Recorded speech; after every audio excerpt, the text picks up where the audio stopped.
फिर भी शेष पार्ट 1। हिमानी अंदर से दरवाजा बंद करना भूल गई थी। जैसे ही नशा टूटा, सुखदेव को हिमानी की देह की तलब लगी तो जा घुसा उसके कमरे में। भयभीत हिरनी सी हिमानी फटी आंखों से अंधेरे में उसे ताक रही थी। जैसे ही समझ पाई कि उसके बिस्तर पर उसे घूरता सुखदेव ही है, हिमानी ने अपने मुंह को हाथों से बंद कर एक खौफनाक चीख को जवान होने से पहले ही मार डाला, क्योंकि पास ही दूसरे बिस्तर पर जवान लड़की सोई हुई थी। खिजाओं से बेखबर बहारों के सपने देखती सुखदेव की अपनी बेटी ऋतुपरा।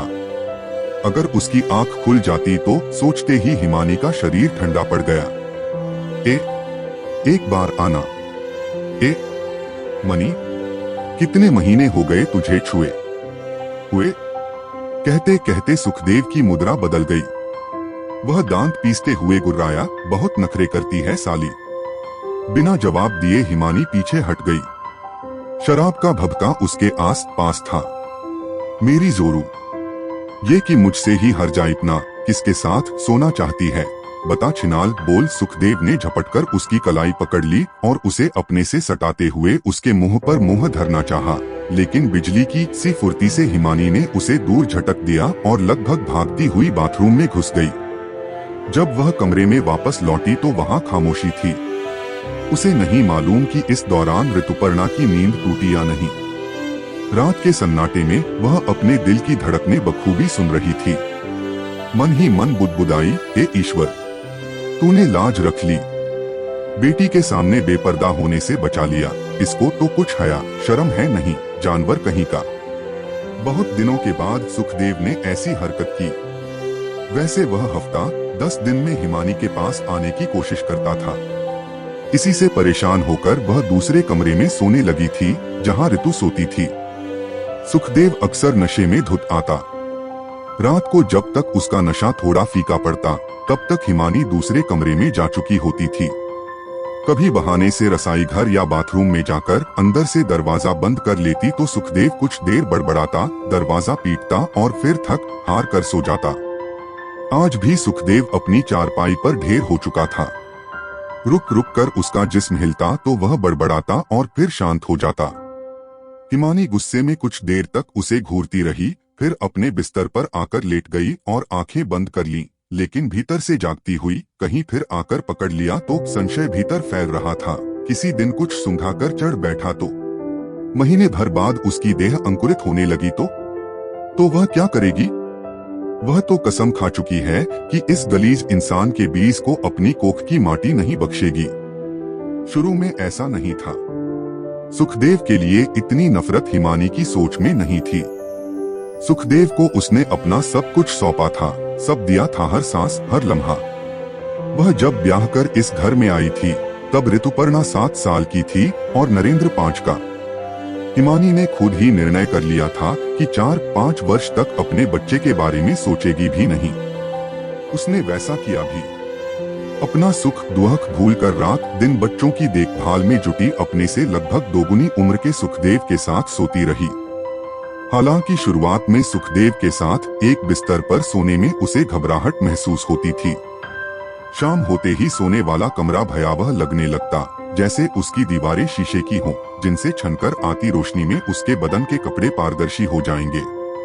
तब वह अपने नंगे शरीर को छुपाने की कोशिश में वहां से भाग जाना चाहती थी, पर सुखदेव की बाहें उसे रोक लेती। वह जब भी उसकी बाहों में फंसी उस बिस्तर पर होती तो अचानक नीलू दीदी उसके सामने आ खड़ी होती थी। बड़ी बहन के सामने जीजा के साथ बेपर्दा नहीं कि ऐसा सोचते ही हिमानी सुखदेव के गर्म आगोश में तुरंत ठंडी पड़ जाती। सुखदेव गुस्से में झिड़ककर उसे पटक देता, तू नाम से ही बर्फ नहीं, काम से भी ठंडी है, चल हट। और हिमानी डरी हुई शर्म से सहमी वहीं पड़ी सो जाती। ऐसा कुछ महीनों तक रहा। उसे लगता रहा कि वह नीलू दीदी के साथ फरेब कर रही है। कभी कभी नींद में बड़बड़ाती हुई उठकर बैठ जाती, जैसे दीदी ने कहा हो, तू यहाँ अपने सुख के लिए नहीं आई मनी, बच्चों के लिए आई है। जा देख बच्चे ठीक से सोए हैं या नहीं। वह यंत्रवत उठकर दूसरे कमरे में बच्चाए को देखने चल पड़ती और फिर वहीं सो जाती। सुखदेव अपने बाल नोचता उसे गालियां देता सो जाता। लगभग साल भर बाद सहज हो पाई थी वह। जिस दिन सुखदेव शराब पीकर घर लौटता, हिमानी उससे झगड़ा करती और उसे धकियाती हुई रसोई में जाकर दरवाजा बंद कर लेती। सुखदेव देर तक दरवाजे पर रिरियाता रहता, न पीने की कस्में खाता, लेकिन हिमानी पर कोई असर नहीं होता था। ये बातें 10-12 बरस पहले की हैं। हिमानी की जिंदगी के ये साल रेत की तरह झर गए। खाली बर्तन जिसमें पानी की एक भी बूंद पड़े तो बजने लगता है। 5 साल बाद उसने पहला गर्भ धारण किया था। बड़ी उमंग के साथ उसने सुखदेव को बताया था, किंतु सुखदेव ने उसके उछाह पर पानी डालते हुए कहा था, ऐसी क्या जल्दी थी? नन्नू और ऋतु तो अब बड़े हो गए हैं, हिमानी ने कातर भाव से कहा था। सो तो ठीक है मनी, वैसे आजकल 2 बच्चे ही बहुत हैं, ये कि इतनी महंगाई, हजार झंझट तू समझ रही है न? वह कुछ नहीं समझी, बुझ कर रह गई। फिर भी उसने अपने मन की बात धीरे से खोल ही दी थी। मैं चाहती थी, मेरा मतलब मेरा भी एक बच्चा। बात बीच में ही छूट गई। सुखदेव तैश में आकर बोला, तो क्या ये बच्चे पराए हैं, दुश्मन हैं तेरे? अरे तेरी माँ जाई बहन के बच्चे हैं। हिमानी के भीतर एक हूक उठी। कैसे बताए सुखदेव को कि वह लाख माने ऋतु नन्नू अपने ही बच्चे हैं, पर वह भी तो एक औरत है, उसकी भी कोख है। वह सूखी क्यों रहे, क्यों सन्नाटा पसरा रहे वहाँ? उसमें भी कोई वीणा बजे, गुदगुदाहट हो। वह भी हरी हो, उसमें भी कोई कोंपल थरथराए, रुई के फाहे जैसा उसके अंतस को सहलाए। उसकी छातियों को रेशम सा सिर हुमक कर चुकुर चुकुर खींचे, ताकि उसकी देह की सारी शिराएं झंझना उठें। उसके वक्ष की उष्मा में वह कुनमुनाकर आंखें खोले और कह उठे, माँ माँ।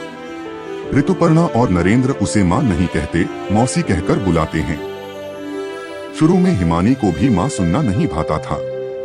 बच्चों ने भी अब तक उसे मौसी के रूप में ही जाना था। फिर भी हिमानी की जेठानी कमला और सुखदेव बच्चों को सिखाते रहते कि वे उसे माँ या नई माँ कहें, लेकिन कोई असर नहीं हुआ। बच्चे बड़े हो रहे थे और वे माँ और मौसी के अंतर को समझ रहे थे। उधर समय बीतने के साथ साथ हिमानी के भीतर माँ शब्द सुनने की इच्छा जलकुंभी की तरह फैल रही थी। कोई चारा न था सिवा इसके कि वह जलकुंभी की जड़ों को उखाड़कर फेंक दे, लेकिन वह ऐसा नहीं कर सकी। 2-4 दिन के बाद सुखदेव ने अपनी नाराजगी वापस ले ली थी। बड़े दुलार से उसने कहा था, अच्छा है, तेरा दिल बहल जाएगा, घर में भी रौनक बढ़ेगी। वैसे भी हर बच्चा अपना नसीब साथ लेकर आता है। ये कि उस दिन तो मेरा सिर फिरा हुआ था। ऐसे ही तुझे डांट दिया। सुखदेव के ऐसे व्यवहार में संदेह की छाया थी। एकाएक ऐसा क्या हो गया कि वह शहद बन गया, किंतु दूसरा महीना पूरा होते होते गर्भ गिर गया। वह बहुत दुखी हुई। इसे एक हादसा मानकर सब्र कर लिया, लेकिन 2 वर्ष में 3 बार ऐसा हुआ तो उसका हृदय छलनी हो गया। उसे लगा जिस्म के कई हिस्से हो गए हैं जो कतरा कतरा गिर रहे हैं। विधाता को उसने खूब कोसा, धिक्कारा और उसके प्रतीकों के आगे सिर रगड़ रगड़ कर पहरों पहर रोई भी। याद करते करते न जाने कब उसकी आंखें भर आ रही और वह बिस्तर में मुंह गड़ाए रोती रही। दुख पिघल रहा था और रात के तीसरे पहर भी वह जाग रही थी। वैसे तो आधी आधी रात तक रोज ही जागती रहती है। घर के काम काज से निपटकर सिलाई के ऑर्डर पूरे करने में अंधेरा होने तक खटती रहती है। खूब थका डालती है अपने को। देह टूटने लगती है और दुखता है, पर नींद फिर भी नहीं आती। यादों के पखेरु असीम गगन में ऊंची उड़ान भरते रहते हैं। बिना पेड़ पौधों वाली दूर तक सूनी पगडंडी अंधेरे में कौंधती रहती है, जिस पर न कोई आता है न ही कोई जाता है। हर दिन स्मृतियों की बारात शून्य से निकलकर फिर शून्य में ही कहीं बिला जाती है। हिमानी ने करवट बदली, गीली आंखों को आंचल के छोर से रगड़कर सोखा। तभी अचानक ख्याल आया, कल कॉलेज की सहेलियों के साथ ऋतु का पिक्चर और मौज मस्ती का प्रोग्राम है। उसने सोचा, कितनी जल्दी बड़े हो गए बच्चे। उनकी बढ़ती उम्र के साथ उसके दायित्व भी बढ़ रहे हैं। कॉलेज की पढ़ाई, फिर शादी। कैसे करेगी यह सब अकेले अपने बूते पर? नहीं सोच पाई और दिल दिमाग को सहेजती हुई नींद का कोई सिरा ढूंढने लगी। फिर भी शेष पार्ट 2। हमेशा की तरह उस सुबह भी वही दृश्य था।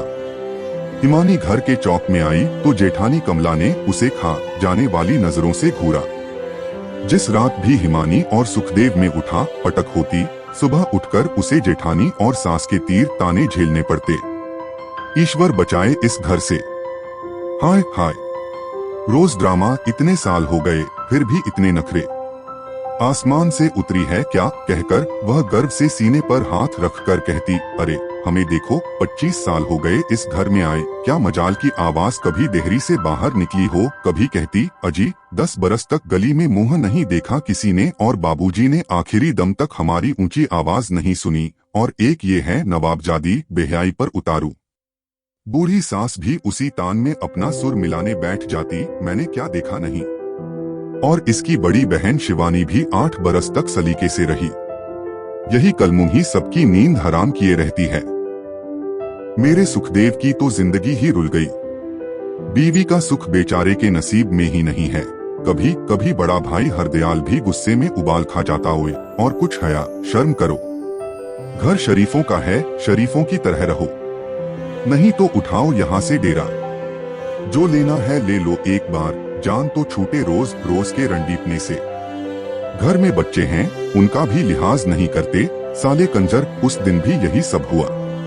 चुपचाप सुनती रही हिमानी, जैसे हमेशा सुनती रहती है, जब तक कि कहने वाला खुद ही जल भुन कर कबाब न बन जाए। वह ची तक नहीं करती, बस अपने काम में लगी रहती है। यह गुरु मंत्र सिखाया था उसके ससुर महादेव सिंह ने, जिन्हें परिवार के सभी लोग बाबूजी कहकर बुलाते थे। परिवार में एक वही ऐसे इंसान थे जिन्हें हिमानी से लगाव और हमदर्दी थी। हिमानी को बहुत बाद में मालूम हुआ कि वे कतई नहीं चाहते थे कि सुखदेव का दूसरा विवाह हो, लेकिन बड़े बेटे, बहू और पत्नी सुशीला के आगे उनकी एक न चली। ऐसे मौकों पर वह ज्यादातर चुप ही रहते थे। कभी कभी हिमानी के पक्ष में इतना ही कह देते, अरे उस गरीब को इतना मत सताओ, क्यों नहीं सोचते कि उसकी भी कोई मजबूरी हो सकती है। अपना सुखदेव कौन सा दूध का धुला है, निरा बज्जात है, किसी चीज की चिंता है उसे। न काम का न काज का, दारू पीकर रात को आ जाता है, जैसे घर नहीं धर्मशाला है। बच्चों के लिए वही तो रात दिन खटती है। बड़ी बहू कमला और पत्नी सुशीला मिलकर उन्हें घेरे लेती थीं, आप चुप रहो जी। औरत की चाल एक औरत ही समझ सकती है। मुंह पर पल्लू डालकर बड़ी बहू कहती, काम के बहाने सैर सपाटे का शौक भी तो पूरा होता है बाबूजी। आप तो कहीं आते जाते नहीं, बट्टा तो हमारी इज्जत पर लगता है। मन मसोस कर रह जाते वे, इन जाहिलों को कौन समझाए। महादेव सिंह यदि किसी को समझा पाए तो बस वह थी हिमानी। हमेशा उससे कहते, तू इनकी बातों का जवाब कभी मत देना बेटी। जवाब देकर आदमी हल्का हो जाता है, उसकी आत्मिक शक्ति घटती जाती है। सबकी सुनो, चुपचाप देखना, अंदर ही अंदर बल मिलेगा। तुमसे आंख मिलाते हुए लोग भय खाएंगे। जो तुम कहना चाहते हो उसे समय आने पर करके दिखा दो। मेरी यह बात गांठ बांध ले बहू। मैं जानता हूं कि तेरा पति भी तेरे साथ नहीं है। तुझे दूर तक लड़ाई लड़नी है। कभी कभी स्नेह वश उसके सिर पर हाथ फेरते हुए दुलार से कहते थे, तू तो कामधेनु है। ये मूर्ख तुझे जबरन यहाँ ले आए हैं। खूंटे से बांध दिया है, पर तू अपने पंख फड़फड़ाते रहना, उन्हें अशक्त मत होने देना। उड़ने की ताकत बनाए रखना। एक दिन अपने किए की सजा सुखदेव जरूर भुगतेगा। 2 वर्ष हो गए, महादेव सिंह अब नहीं रहे। इस भंवर में जो एक दिन का था वह भी छूट गया, किंतु उनका दिया मंत्र आज भी उसके पास है। शायद उसी के सहारे वैतरणी पार लगे। आज भी वह चुप थी। सुखदेव भी रात वाला सुखदेव नहीं था। जैसे रात को कुछ हुआ ही न हो, लेकिन हुआ तो था। सुखदेव की बाईं आंख के ऊपर नीला निशान की तरह मौजूद था। हाथापाई में गिरकर किसी चीज से टकराया होगा। शायद तब जब उसे धकिया कर वह भागी थी, गिर पड़ा होगा। सोचकर हिमानी की रुखाई कुछ बूंद पिघल गई, किंतु व्यवहार में तरलता नहीं ला सकी। सुखदेव चाय पीते हुए उसे ही देख रहा था। हिमानी उसकी अनदेखी करते हुए रसोई घर में घुस गई। वह खाली कप रखने के बहाने रसोई घर में आ गया। कुछ पल यूं ही खड़ा रहा, फिर बड़े रेशमी अंदाज में कहने लगा, फिजूल ही सबकी बातें सुनती है। ये कि कितने प्यार से रात को बुलाता हूँ, पर तू तो मरखनी गाय सी बिदकती है। ये कि हाथ ही नहीं रखने देती। कहते कहते उसने अपना हाथ हिमानी के कंधे पर रख दिया। थोड़ा साहस बटोरकर आगे कहा, अरे तू नहीं समझती मनी, मैं इसी गम में पी लेता हूँ। तू पास आए तो क्यों पीऊंगा भला, यही मेरा दुहक है, कोई नहीं समझता। बुत बनी हिमानी सुन रही थी, लेकिन मन शंकित था, कहीं ऋतु न आ जाए। सुखदेव कह रहा था, ये कि तेरी बहन भी रही इतने बरस इस घर में मेरे ही साथ, बिल्कुल देवी की तरह, लेकिन फिर स्वयं को ही कोसता हुआ बोला, पता नहीं क्यों मती मारी गई थी मेरी, जो तुझे ब्याह लाया। मेरा ही नसीब खोटा था। वह बुदबुदाई, नसीब तो बहुत अच्छा है, इतना बड़ा भरा पूरा घर मिला। ये कि बहन के ही सही बच्चे भी हैं। अब तेरी अपनी कोख में ठहरता ही नहीं तो वाक्य पूरा नहीं किया सुखदेव ने। हिमानी का चेहरा तमतमा गया। मन किया कि फट पड़े और कहे, मेरी कोख हरी है, मैं बांझ नहीं हूँ, हिम्मत है तो अपनी डॉक्टरी करवा ले, तू ही निर्लज्ज है वहशी। लेकिन बोली नहीं हिमानी, बस गुस्से में घूर कर सुखदेव को देखा। वह चुपचाप बाहर निकल गया। उसके जाने के बाद फिर अपने में खो गई हिमानी। अक्सर वह अपने भीतर के शहर में पहुंच जाती है, जो बहुत छोटा है। भीड़ नहीं है, गलियां सड़कें सूनी, सब और एकांत सन्नाटा, जिसमें बुत बने खड़े अमलतास। पहले यहाँ भी कुछ परछाइयां थीं, माँ का आंसुओं से गीला चेहरा, कातर निगाहें, पिताजी की गणित के समीकरण हल करती मुद्रा, आंगन में गुलमोहर के पेड़ के नीचे भाइयों के चेहरे, छत पर काजल की बेबाक हंसी, नदी का पुल, मंदिर वाला किनारा और अमलतास के नीचे खड़ी परछारें, पर धीरे धीरे सब धुंधलाता गया। नदी की सभ्यता इतिहास का विषय बन गई। अब इस शहर में वह अकेली दूर दूर तक चली जाती है। कभी किसी टीले को कुरेदती है तो कुछ अस्थियां, टूटे शीशे और चूड़ियों के टुकड़े मिलते हैं। वह घबराकर पीछे भागती है। भागते भागते इस महानगर में आ पहुंचती है और यहाँ फिर वही जीने मरने का द्वंद्व। रात वाली घटना से उसके दिमाग में फिर बवंडर सा उठा। सोचने लगी, क्यों न छोड़ जाए यह सब, यह नरक का भोगना। अब तो बच्चे बड़े हो गए हैं, मेरी जरूरत भी क्या है। नन्नू तो दादी, ताऊ और ताई का लाडला है, उसकी क्या फिक्र। लेकिन ऋतु का क्या होगा उसके पीछे। बस उसी का मुंह देखकर तो टिकी हुई है यहाँ, वरना कहीं न कहीं चली जाती। लेकिन कहाँ, इस कहाँ का उत्तर नहीं दे पाती हिमानी। ऋतु ने उसी क्षण रसोई घर में कदम रखा तो एकदम चिल्ला उठी, मौसी, रोटी जल गई, फुल्का तवे पर था। हिमानी अपने भीतर अतीत और वर्तमान के बीच विभाजक रेखा सी पड़ी थी, दोनों ही हिस्सों से पूरक होती हुई। न कल उसका था, न आज। अफ़्फो, न जाने कहाँ खोई रहती हो तुम भी, क्या हो जाता है तुम्हें।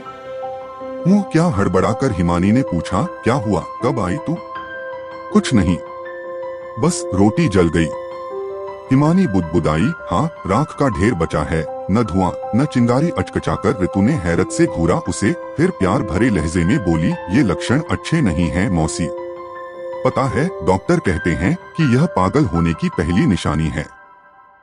अच्छा है न, समय के पार निकल जाता है। जीव इसी जीवन में भूत, भविष्य और वर्तमान, कोई काल उसे प्रभावित नहीं कर पाता। वह कालमुक्त हो जाता है।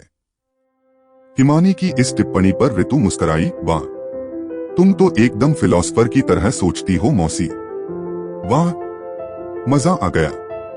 फिर थोड़ा रुक कर बोली, मगर हमारे अंग्रेजी के सर कहते हैं टीनेज में ऐसा होता है। ये प्यार के सिम्टम्स हैं। जब हम अपने से बाहर के जीवन को प्यार करने लगते हैं, बोलते कम, महसूस ज्यादा करते हैं। अपने चारों ओर सब सुंदर लगता है, जैसे हम बदल गए हैं। अंदर बाहर एक महक हमें पागल बनाने के लिए आतुर रहती है। हम प्यार की ओर बढ़ रहे होते हैं। बस बस, जाने क्या क्या बके जा रही है। हिमानी ने उसे स्नेह से झिड़का और अपने भीतर बोली, प्यार और पागलपन एक ही स्थिति के दो नाम हैं। ऋतु तैयार होकर आई थी।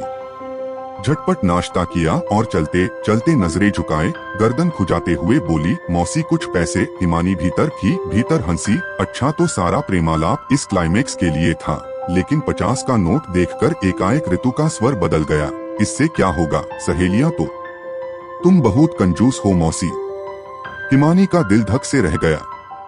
सोचा क्या कहती है यह लड़की, कंजूसी और हिमानी, वह अपने आप को दे बैठी है। क्या बचाया है उसने अपने लिए? जीवन का हर पल, हर सांस, रक्त की बूंद बूंद लिख चुकी है नन्नू और ऋतु के नाम। उफ, तुम फिर खो गई। ठीक है लो, मैं जाती ही नहीं, तब तो खुश होंगे सब। पैर पटकती ऋतु जाने को हुई तो हिमानी अपनी काया में लौटी। ऋतु को रोक कर बोली, ऐसा नहीं करते ऋतु, तू तो जानती ही है घर के हालात, तेरे पापा कुछ करते नहीं। जो हाथ लगता है उसे भी शराब और लॉटरी में बराबर कर देते हैं। तेरा भाई नन्नू भी आवारागर्दी करता फिरता है, न काम न पढ़ाई। भाई जी की फैक्ट्री में भी कभी जाता है कभी नहीं। अब मैं घर कैसे चलाती हूँ मैं ही जानती हूँ। ऋतु फर्श देखती चुप खड़ी रही। हिमानी ने आगे कहा, अपनी दादी से मांग ले कुछ पैसे, जा। नन्नू को तो बड़ा सिर चढ़ाए रहती हैं, तू भी तो उनकी पोती है। मैं तो लड़की हूँ न। ऋतु का स्वर गीला हो आया। वो कहती हैं, अपने लंदन वाले मामा को लिख दे कि पापा को कोई काम शुरू करवा दें और नन्नू के लिए वहीं किसी नौकरी का इंतजाम कर दें। तो तू क्यों परेशान होती है, मैं लिख दूंगी भैया को। तू अब जा, सहेलियां इंतजार कर रही होंगी। जा, मन खराब मत कर। फिर भी शेष पाठ 3। नियम जैसी फालतू चीजें सुखदेव के जीवन में नहीं हैं। कायदा कानून होते हैं पुलिस मिलिट्री में और साधु संतों के आश्रम में। सीधे साधे गृहस्थ जीवन में सब जायज होना चाहिए, युद्ध और प्यार की तरह। मन का कहना मत टालो, मन खुश तो सब अच्छा। घर से निकलकर वह पहले मंदिर जाता, लेकिन यह जरूरी नहीं कि उसमें उलट फेर न हो। यह तो प्राथमिकता तय करती है कि उसे कहाँ जाना चाहिए। कभी वह पहले मंदिर जाकर फिर गुरुद्वारा चौक से लॉटरी का टिकट लेता है, तो कभी जेब भारी हुई तो पहले लॉटरी का टिकट खरीदकर प्रभु के चरणों में रख देता है। आज जेब बिल्कुल खाली थी, लेकिन हिमानी से पैसे मांगने की हिम्मत नहीं हुई। इसलिए घर से निकलकर वह सीधा टैक्सी स्टैंड की ओर बढ़ गया। पिछले 2-3 साल से ही उसे लॉटरी पर दांव लगाने का चस्का लगा है। सोचता है रातों रात लखपति बन जाए, एक बड़ी फैक्ट्री जम जाए और कुछ टैक्सियां चलने लगें और वह शाम को गद्दी पर बैठकर नोटों की गड्डियां तिजोरी में संभालता रहे। उसके यार लॉटरी के अड्डे पर मिलने वाला राज मिस्त्री राजाराम, गुरुद्वारा चौक के नुक्कड़ पर चाय वाला सुमेरा, फ्रूट चाट वाला बंसीधर, पनवाड़ी गोरख, मोटरसाइकिल स्कूटर रिपेयर करने वाला उस्ताद करीम और गुरुद्वारा चौक पर बैंक की बिल्डिंग के कोने पर टैक्सी स्टैंड के उसके कुछ साथी टैक्सी ड्राइवर मलकीत, बलवीर वगैरह के साथ शराब के दौर चले, लतीफे हो, चुहलबाजी हो, कहखे लगे। फिर साली हिमानी जाए भाड़ में। जब जर जमीन पल्ले में हो तो जोरू की क्या कमी। राजाराम बहुतों को जानता है, पैसे भी ज्यादा नहीं मांगती और सारी रात आपकी मर्जी पर, चाहो तो नंगी नचा। फिर भी साली मनी में कुछ खास बात है, लेकिन साली मुझे प्यार से देखती तक नहीं। ऐसे सपने देखते देखते बना तो कुछ नहीं, अपने पास जो था उसे भी गवा बैठा। खराद की अपनी फैक्ट्री थी, 4 लेथ मशीनों पर अच्छा खासा काम निकलता था। तुरंत धनी बनने के चक्कर में काम में दिलचस्पी कम कर दी, यहाँ तक कि फैक्ट्री जाना ही पैसे मांगने के लिए होता था। बड़े भाई हरदयाल ने कुछ समय तो बर्दाश्त किया, अंत में परेशान होकर बाप से मशविरा किया। महादेव सिंह नहीं चाहते थे कि बंटवारा हो। वे जानते थे कि सुखदेव सारे पैसे मिट्टी में मिला देगा, हिमानी और बच्चों के भविष्य का रहा सहा जरिया भी मिट जाएगा। उधर बड़ी बहू ने एक नहीं चलने दी। बंटवारा हो गया तो महादेव सिंह ने जबरन कुछ रकम हिमानी के नाम डिपॉजिट करवा दी। शेष रकम में से सुखदेव ने टैक्सी खरीद ली और चलाने लगा, किंतु लॉटरी के फेर में जल्दी ही टैक्सी भी हाथ से निकल गई। वह केवल ड्राइवर बनकर रह गया। ज्यादा शराबखोरी से बीमार पड़ गया तो ड्राइवरी का सिलसिला भी टूट गया। 2 महीने रामा कृष्णा चैरिटेबल अस्पताल में ट्यूबरक्लोसिस का इलाज हुआ। साल भर दवाइयां खाकर कोर्स पूरा किया, तब जाकर जिंदगी फिर से पटरी पर लौटी थी। जब तक टैक्सी थी, सुखदेव शाम को कुछ न कुछ देता ही था। अब लॉटरी तो लॉटरी है, जिस दिन लग जाती है तो अगले दिन बड़ा दाव लगा देता है। गुरुद्वारा रोड पर उसकी 2 मंजिली कोठी है। महादेव सिंह ने अपने जमाने में बनवाई थी। अपना काम था, नौकरी भी थी, ऊपर से सस्ते का जमाना था। पता ही नहीं चला कैसे इतनी बड़ी जायदाद बन गई। लड़कों ने उसमें बढ़ाया तो कुछ नहीं, अलबत्ता शहर के बीचों बीच खास बाजार में खड़ी इस कोठी के कारण सीना फुलाए जरूर घूमते रहे। व्यापारियों की गिद्ध दृष्टि से भी यह अछूती नहीं है। कोठी के नीचे के आधे हिस्से में फैक्ट्री है और शेष किराए पर उठी हुई है। पहली मंजिल के आधे हिस्से में दोनों भाई सपरिवार रहते हैं। बीच का आंगन साझा है। दूसरी मंजिल पर सिर्फ 2 ही कमरे हैं, जिसमें महादेव सिंह अपनी पत्नी के साथ रहते थे। किराया भी उन्हीं के पास जाता था। महादेव सिंह जब तक जीवित थे, हिमानी को अघोषित रूप से आर्थिक मदद करते रहते थे। उनके बाद सास ने छोटी बहू को 1 पैसा कभी नहीं दिया। अब जबकि ऊपर का 1 कमरा भी किराए पर दे दिया है, उसका पैसा भी अपने खाते में रखती है। इसलिए हिमानी शुरू से ही काम में खटती रही।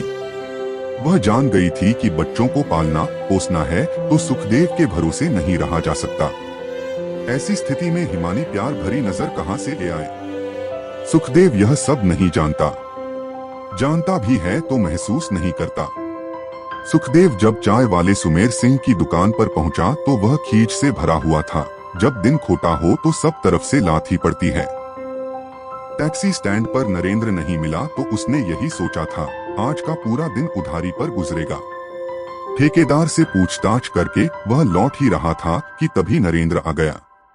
बाप को देखकर नरेंद्र समझ गया कि जेब खाली है, क्योंकि सुखदेव वैसे कभी उसके पास नहीं फटकता। इसलिए किसी को ज्यादा कुछ कहना सुनना नहीं पड़ता। नरेंद्र चुपचाप सुखदेव के हाथ पर पैसे रख देता और वह लेकर चला जाता। आज नरेंद्र ने छूटते ही कह दिया, मेरे पास नहीं है पैसे। वैसे कुछ देर तक तो सुखदेव रिरियाया सा बेटा बेटा करता रहा, फिर एकदम उखड़ गया। साले बाप को आंख दिखाता है, कमीना कुत्ता, देखो ये कि सुनो इसकी बात। कोई एहसान करता है, ओए मैं तेरा बाप हूँ। बाप स्टैंड पर बाकी लोग अपने अपने कामों में लगे कनखियों से देखते हुए मजा ले रहे थे। दोनों को सभी जानते हैं और यह भी पता है कि इसी तरह ड्रामा करते रहते हैं। कुछ नहा रहे थे, कुछ तहमद लपेटे चारपाई पर पड़े थकान उतार रहे थे। नरेंद्र भी तैश में आकर बोला, तू ज्यादा बाप का गाना मत गा, सब जानते हैं। रोज रोज कहाँ से दूं, कोई मशीन लगी है मेरे पास।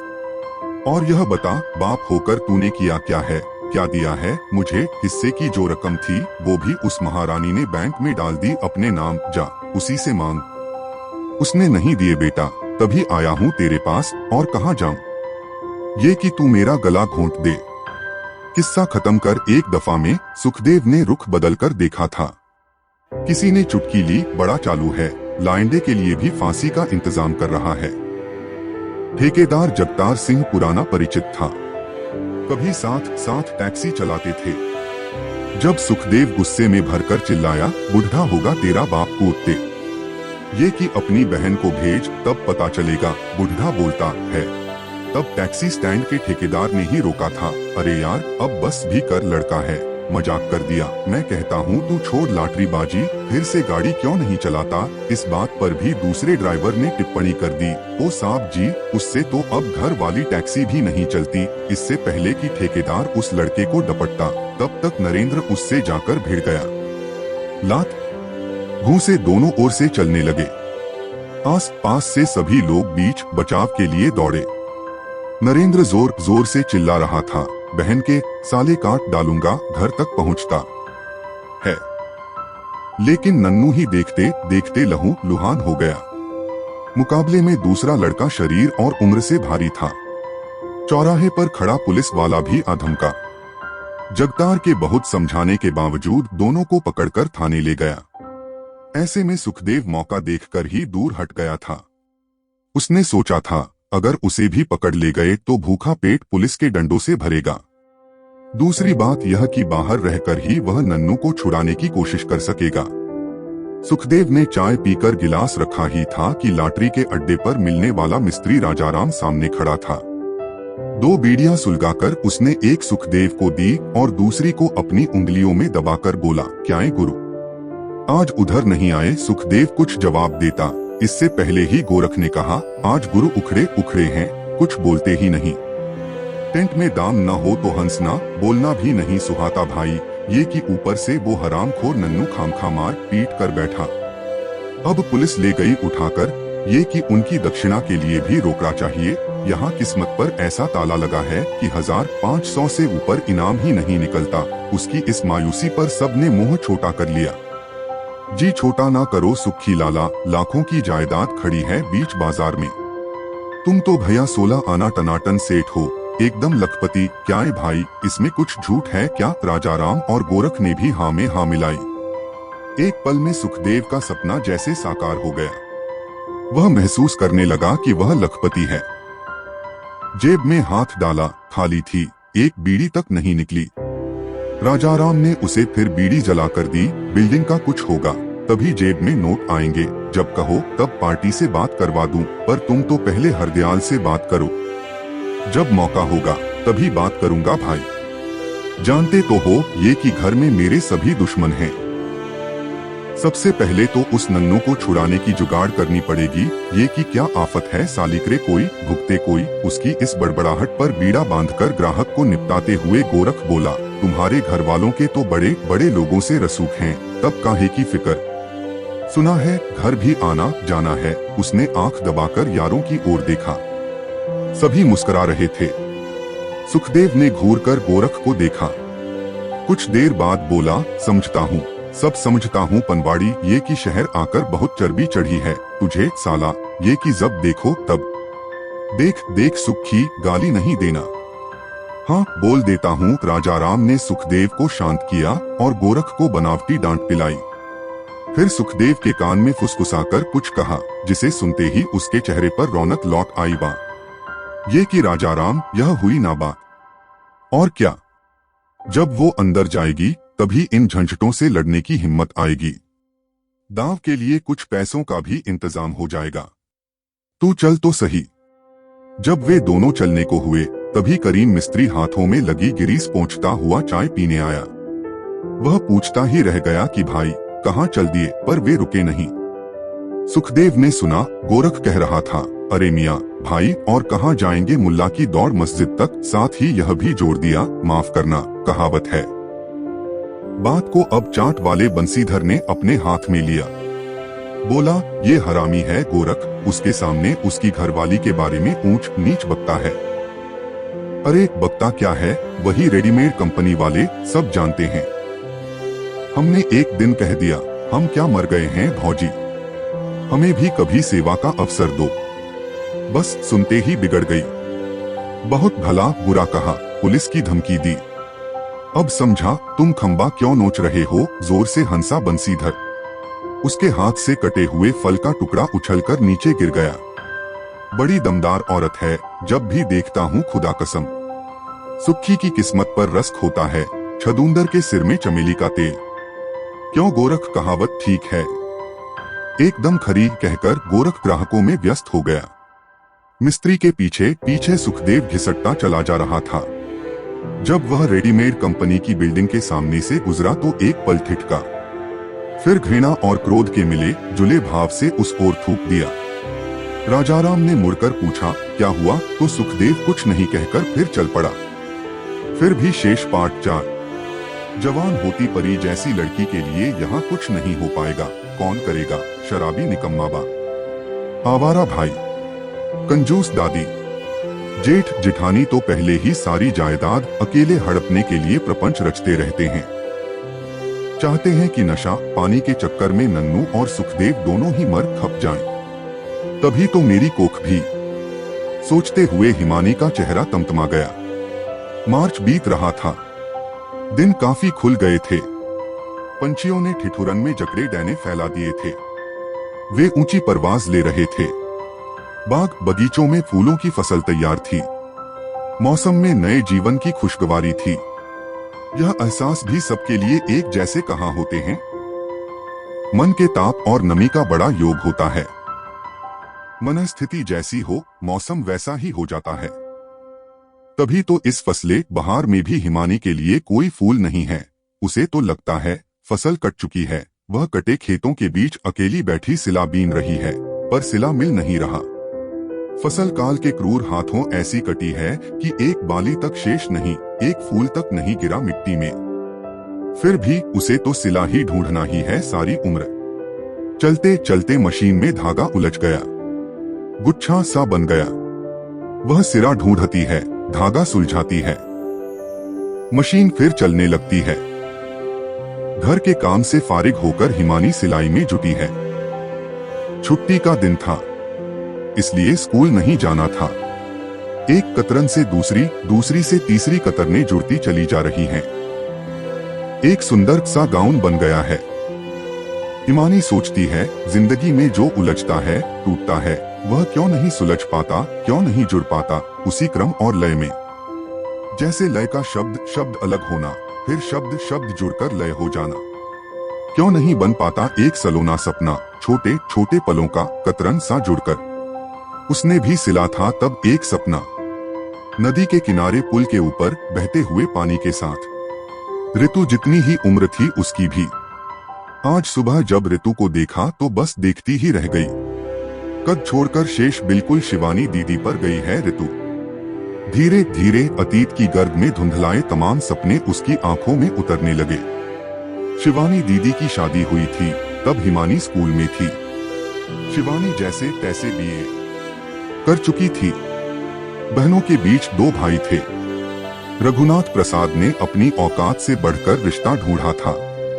महानगर में 2 मंजिली कोठी, अपनी फैक्ट्री, दुकानों के किराए की आमदनी अलग, शिवानी बिटिया राज करेगी। सभी यह सोचकर खुश थे कि शादी दिल्ली में एक खाते पीते परिवार में हो रही है, पर हिमानी को यह सब उतना अच्छा नहीं लग रहा था। बीए पास लड़की के साथ 10वीं फेल लड़का, नहीं 10वीं फेल लड़के के साथ बीए पास लड़की। वाह! वह तिलमिलाकर रह गई। माँ से कहा तो वह बोली, चुप रह, तू छोटी है। तब उसने शिवानी से ठिठोली की, वाह दीदी, तुम तो ससुराल में हेडमास्टरनी बनकर रहोगी, सब पर रोब दिखाओगी। जीजाजी को तुम ही थोड़ा पढ़ा देना। अगर न पढ़े तो कान पकड़कर उठक बैठक सुनकर सब लोग खूब हंसे थे। घर में पहली शादी थी। बावजूद मनमुटाव के सभी नाते रिश्तेदार शामिल हुए थे। दान दहेज के मामले में अपनी चादर से ज्यादा पैर फैलाए गए। सभी नेक रस्में पूरी की गईं। महानगर से छोटे शहर में बारात आना शान की बात थी। बारातियों की ज्यादतियों को नजरअंदाज करते हुए उनका खूब स्वागत सत्कार किया गया। मम्मी पापा वैसा ही कर रहे थे जैसा उनसे करवाया जा रहा था। लड़के वालों के माथे पर शिकन न आने पाए, इस बात का बेहद ख्याल रखा था उन्होंने, पर उसे लड़के वालों का तभी अंदाजा लग गया था कि वे कितने पानी में हैं, जब फेरों के समय उसने सहेलियों के साथ जीजाजी के जूते छुपा दिए थे। लाख सिर पटकने पर भी जूते नहीं मिले। वह बहुत खुश थी, गर्व भरी मुस्कान लिए सहेलियों समेत इधर उधर फुदकती घूम रही थी। उसे यकीन था कि अब जीजाजी और उनके दोस्त जूतों के लिए उसके सामने गिड़गिड़ाएंगे, उसे मनाएंगे और वह अपने नेक की राशि बराबर बढ़ाती चली जाएगी। 201, 351, 501। परंतु तब जो हुआ वह अकल्पनीय था। उसका विजयी भाव तुरंत अपमान में तिरोहित हो गया। जीजाजी के दोस्तों ने फौरन नए जूतों का इंतजाम कर लिया। ईश्वर जाने सब कैसे हुआ। क्या वे एक और जोड़ा साथ में लाए थे? पता नहीं, वह समझ नहीं पाई थी। जीजाजी ने बड़ी अकड़ में मात्र 51 रुपए उसकी ओर बढ़ाए थे और कहा था, रख लो, हम दे रहे अपनी खुशी से। इसके साथ ही उनके एक दोस्त ने इतना और जोड़ा था, यह मत भूलो कि हम दिल्ली वाले हैं। हमने बाजी हारना नहीं सीखा। किशोरी हिमानी अपने मान मर्दन से तिलमिला गई और उसकी अवश आंखें भर आई थीं। मम्मी ने तब लाड़ से झिड़का था, बहुत जिद्दी है, चल ले ल, ए बदशगुनी मत कर। यह तो नेग है, 125 रुपया हो या 125, उसने सोचा था। जीजाजी कम से कम उसके साथ तो कंजूसी नहीं करेंगे। एक ही तो साली है और फिर उसकी भी कौन सी 2-4 बहनें हैं कि अब नहीं तो फिर ले लेगी। वह आंखें पोंछती छत के एकांत में खो गई थी। जब सारी सहेलियां भी उसके पीछे पीछे छूमंतर हो गईं, तो अंततः नेक के पैसे उसकी मां ने सहेज लिए थे। विदाई का समय था। रंग बिरंगे फूलों से सजी टैक्सी खड़ी थी। शिवानी दीदी बारी बारी सबसे गले लगकर जोर जोर से हिचकियां ले रही थीं। तब जीजाजी ने फुसफुसाकर कहा था, हम तुम्हारे इकलौते जीजा हैं, ये कि हमसे इतनी बेरुखी अच्छी नहीं साली जी। बस बस बनाइए मत, आपको क्या परवाह है हमारी हिमानी की। हमने तो सुना था कि बड़े दिल वाले होते हैं दिल्ली वाले। जवाब काजल ने दिया था। हिमानी का मन तो तभी से उखड़ा ही हुआ था। वह खामोश खड़ी रही थी। क्यों नहीं, हम तो अपना आधा दिल यहीं छोड़े जा रहे हैं, ये कि इनकी दीदी तो अब आधे से ही गुजारा करेगी। उनके यार दोस्त हो करके हंसे थे। कमान काजल के हाथ में ही थी। उसने तपाक से तीर छोड़ा। चांदी का एक छल्ला तो दे नहीं सके, चले हैं दिल बांटने, वाह जी वाह। दूसरी सहेली ने उसमें जोड़ा, हुजूर उसे संभाल कर रखिए, यहाँ किसी के पाँव के नीचे न आ जाए। इस बार सभी लड़कियों ने कह कहा लगाया। जीजाजी फिर हिमानी की ओर झुके और कहा, अजी छल्ले की क्या औकात कि अभी अंगूठी पहना दें। बोलो चलोगी हमारे साथ। सुनकर लजा गई थी हिमानी। वह लाज और पुलक वाली बात कौन जानता था बाद में वज्र सी पड़ेगी। कहाँ सोचा था हिमानी या किसी और ने। कहाँ जानी थी विधि नियंता के मन की बात, जो विधान रच कर मुस्करा रहा था कि ए लड़की, तू जिससे एक छल्ला मांगती थी वही एक दिन इसी द्वार पर फिर आएगा। वह अंगूठी लाएगा, बिछुए और चूड़ियां लाएगा और लाएगा तेरी मांग का सिंदूर। तब तू चुपचाप सिर नवाए उसके पीछे पीछे चली जाएगी, अपने सपनों को तार तार करके। शहादत की ओढ़नी ओढ़कर कर्तव्य और दायित्व के एहसास के नशे में मातृत्व का बोझ ढोने। सिलाई का धागा टूटा और सोच का तार भी। ऊपर से सास के जोर जोर से बोलने की आवाज आ रही थी। न जाने किस बात पर उखड़ी हुई है। ससुर जीवित थे तब तक थोड़ा सधी रहती थी।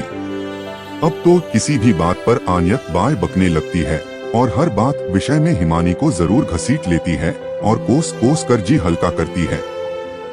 कहती है, इस कलमुही ने घर बर्बाद कर दिया, मेरे बेटे की जिंदगी रुल गई, बच्चे रुल गए। यह घुन्नी न जाने किस यार के सिखाने में आकर दीदा तरेरती है। कभी कहती है, छोटी को अपनी अकल और जोबन का बड़ा घमंड है, पर करमजली नहीं जानती कि जब मर्द को ही खुश नहीं कर सकी तो सब व्यर्थ है, मिट्टी का ढेर। हिमानी ने झटपट काम समेट दिया।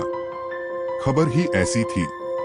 अभी अभी पड़ोसी रामानुज सिंह का लड़का दिवाकर उसे बता गया कि नन्नू ने टैक्सी स्टैंड पर एक ड्राइवर से मारपीट की थी, इसलिए थाने में बंद है। वह तय नहीं कर पा रही थी कि पहले क्या करे, सुखदेव को ढूंढने जाए या फिर स्वयं थानेदार के सामने जाकर हाथ जोड़े। पर उसे थाने की कल्पना से ही पसीने छूट गए। मगर वही बात, मरता क्या न करता। यह लड़का जो न करवाए वही कम है। हर समय जान सांसत में डाले रखता है। न जाने किस जन्म की दुश्मनी है। सब दुश्मन हैं उसके, आराम से बैठे हैं हाथ पर हाथ धरे, क्या परवाह है। मर खप जाए तो इन्हें बड़ी तसल्ली होगी, अरे अपने जने होते तो दुहक होता। सास बड़बड़बाती हुई सीढ़ियों से नीचे जा रही थी। कुछ पल के लिए उसके दरवाजे पर रुक स्वर ऊंचा किया, फिर बड़बड़ाती हुई उतर गई। अब मुझे ही कुछ करना पड़ेगा, जाती हूँ देखूं किस हाल में है। यही कुबोल हिमानी के दर्द में इजाफा कर देते हैं। जानती है हिमानी कोई कहीं नहीं जाएगा। नीचे जाकर पड़ोस की हमउम्र औरतों में दुहखड़ा रोएगी, उसे कोसेगी। बस बातों का ही लाड़ है। यही करती आई है और आगे भी करेगी। वही है कामधेनु। दूसरों की इच्छा पूर्ति को ही समर्पित है उसका जीवन। उसने सोचा, आखिर कब तक मरुस्थल में लगातार दौड़ते रहने का क्या औचित्य। अब जबकि फल के आधार पर कर्म की प्राथमिकताएं तय होने लगी हैं, तब उसे भी तो तय करना चाहिए कि क्या करे और क्या नहीं, या फिर निष्काम होकर अपने आप को नीति के हवाले कर दे। अन्यथा न माया न राम का दंश उसे चैन नहीं लेने देगा। माया मिली न राम, यही दुहक है हिमानी का। शिवानी दीदी के बच्चे पल गए, किंतु मनी मौसी से उन्हें सदैव शिकायत ही रही। परिवार के अन्य लोगों ने भी उसे एक धाय से ज्यादा कुछ नहीं समझा। एक ऐसी बच्चे पालने वाली धाय जिसके साथ साधिकार सोया भी जा सके। उसने कितना तो चाहा कि नरेंद्र और ऋतुपर्णा खूब पढ़ लिख जाएं, तो उसे जीवन से पछतावा न रहे। तभी तो सुबह से शाम तक खटती रही, आंखें बुझ कर सुई में धागा पिरोते पिरोते। इसलिए कि घर में रहेगी तो बच्चों को समय पर खाना पीना और दुलार दे सकेगी। छोटी मोटी नौकरी तो कर ही सकती थी। वैसे भी घर से निकल बाहर लोगों के बीच रहना इतना आसान नहीं है, इसका अनुभव भी उसे हो चुका है। बच्चों की खातिर वह अपनी पढ़ाई अधूरी छोड़कर चली आई थी। सोचते हुए रुकती है हिमानी, बच्चों की खातिर या अपनी खातिर ले आया था सुखदेव। एमए का अंतिम वर्ष ही तो शेष रहा था, कहाँ पूरा हो पाया यहाँ आकर। ऋतु तो जैसे तैसे पढ़ती रही, पर नन्नू तो मिडिल से आगे बढ़ा ही नहीं, बाप से भी पीछे रह गया। आगे जाता भी कैसे? कितनी बार स्कूल से नाम कटा। हमेशा हेडमास्टर की मिन्नतें कर उसे स्कूल में बनाए रखा, लेकिन नन्नू ने अपना रवैया नहीं बदला तो नहीं बदला। कभी पत्ते खेलते पकड़ा जाता, कभी किताबें बेचकर फिल्म देखते हुए। स्कूल से अक्सर गायब रहता। सारा दिन अजमल खां रोड बाजार में घूम फिर कर शाम को बस्ता लिए घर आ जाता। एक दिन गुस्से में उसने नन्नू को थप्पड़ मार दिया तो सबको लगा उसके हाथों खून हो गया।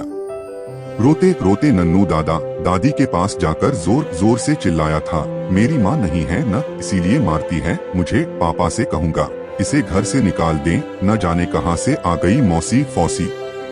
कितना मुंहजोर था नरेंद्र।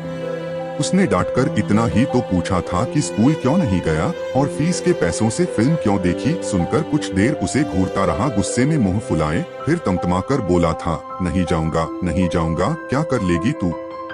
मैं तेरी हड्डी पसली एक कर दूंगी। तेरे बाप का राज है क्या? तू जा यहाँ से, यह मेरे पापा का घर है। इतना सुनते ही गुस्से में पागल सी हो गई थी हिमानी। नहीं रोक पाई अपना हाथ और नन्नू के गाल पर कसकर तमाचा जड़ दिया। उसने पीटने के लिए जब छड़ी उठाई तो वह दौड़ गया दादा दादी के पास।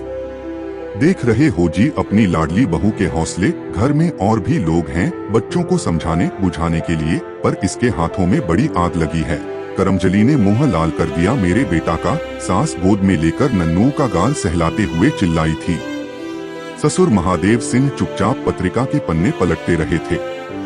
सुखदेव के भाई ने माँ की हाँ में हाँ मिलाई और जेठानी ने धीरे से विष बुझा बोल मारा था, अपने जने होते तो पीर होती। सुखदेव भी दांत पीसकर गुर्राया था, मेरे बेटे को अब कभी हाथ लगाया तो समझ ले ये की चोटी पकड़ के चूल्हे में दे दूंगा। बहुत रोई थी हिमानी तब, सारी रात सुबकती रही थी।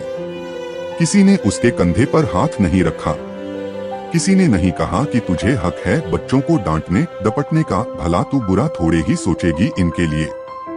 ससुर ने दूसरे दिन इतना ही कहा था, मैं तो कहता हूँ कोई फायदा नहीं है मारपीट का भी, अगर सुधरना होता तो सुखदेव न सुधर गया होता। बहुत मार खाई है छुटपन में, पर रहा वैसे का वैसा ही। हिमानी का दर्द किसी ने नहीं समझा। 10 साल के बच्चे ने सबके सामने उसे अपमानित किया। वह अकेली पड़ गई, जैसे इस परिवार का हिस्सा ही न हो। रह रहकर उसे एक सवाल मथता रहा, क्या मिला उसे अपनी जिंदगी तबाह करके? उस दिन के बाद से हिमानी ने नन्नू को कभी कुछ नहीं कहा, उसे उसकी मर्जी पर छोड़ दिया। वह स्कूल जाए या न जाए, स्याह करे या सफेद, वह चुप ही रही। तभी से उसका स्कूल छूटा। इधर उधर आवारागर्दी करता रहा। कभी बाजार में खड़े खड़े छोटी मोटी चीजें बेचना, जैसे जूड़े के पिन, क्लिप, बिंदी, रुमाल वगैरह। कभी बड़ी बड़ी दुकानों के लिए एजेंट का काम करना, जिनके शोरूम गलियों में हैं, ग्राहकों को आकर्षित करके वहां तक भेजना। आजकल टैक्सी स्टैंड पर रहता है। गाड़ियों की धुलाई पुंछाई करने से कुछ पैसे मिल जाते थे। कुछ ड्राइवर और वहां का ठेकेदार सुखदेव के पुराने दोस्त हैं। उन्होंने उसे गाड़ी चलाना सिखा दिया है। पहले चोरी छिपे गाड़ी चलाई, 18 का होते ही टैक्सी ड्राइवर बन गया। इसके साथ नशे की लत उसे भी लग गई। सिर्फ शराब ही नहीं, नए नए किस्म के नशे, स्मैक, हेरोइन। इस छोटी सी उम्र में कैसा बीहड़ जीवन बना लिया है नन्नू ने, सोचती है हिमानी। ऊपर बैठी दीदी भी यही मानती होंगी कि मनी उसके बच्चों की सही देखभाल नहीं कर सकी। सगी बहन होकर भी उन्हें अपना नहीं समझा। भला नन्नू ऐसा कैसे बन जाता? ऋतु इतनी उखड़ी उखड़ी क्यों रहती? बच्चों के पापा को भी मन से कभी नहीं चाह सकी, बस मशीन बनी समय के साथ निर्वाह करती रही। तो क्या जीवन का अमूल्य काल होम कर देने पर भी दीदी उलाहना देगी? इस खंडहर में वह क्या स्वेच्छा से चली आई थी?